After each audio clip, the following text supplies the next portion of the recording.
a core of truth behind them. And one of them, it seems, could be the Irish legend of Teia Tephi. Now, who was Teia Tephi? She was the ancient queen who, along with her husband Yochad Mac Urch, united Ireland under their rule. The hill of Tara in central Ireland is said to have been their seat of government. But who was she, and where did she come from? Well, according to legend, Teia Tephi was a daughter of King Zedekiah of the ancient kingdom of Judah in what is now Israel. The kingdom of Judah was the ancient homeland of people that today we call the Jews.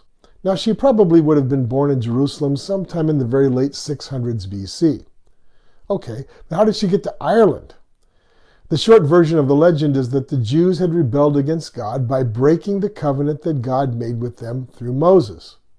The Judeans had been sent prophets to warn them that their greedy, oppressive, selfish practices, along with their satanic worship, had to end. If they persisted, God would send judgment. And for the most part, sadly, those warnings were ignored. Finally, God allowed the Babylonians to besiege and conquer Jerusalem, and the city fell in 586 BC.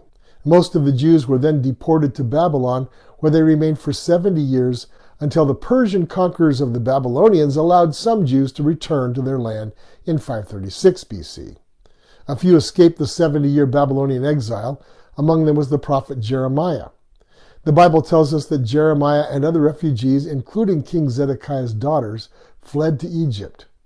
There the Bible record stops, and most scholars presume that Jeremiah and the other refugees just ended their lives there.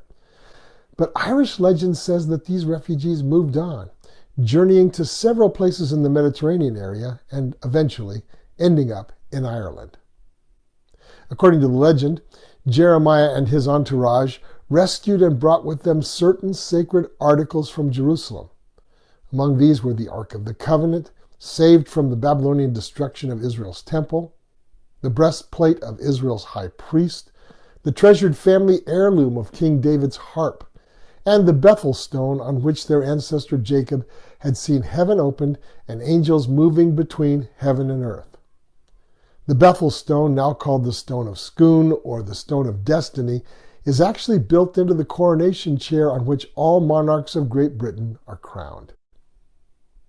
After arriving in Ireland, Teia Tephi married the High King Yochad Mac Urch. Their union was the foundation of the Kingdom of Tara. Together they established an era of peace and prosperity in Ireland that lasted for generations. The core site of their capital, Tara, Cnoc Tamhar in Irish, may be derived from Teia Tephi's name. Teia, along with Mur, tower or fortress, and Cnoc, hill, Cnoc Tamhar, the hill of Teia's fortress.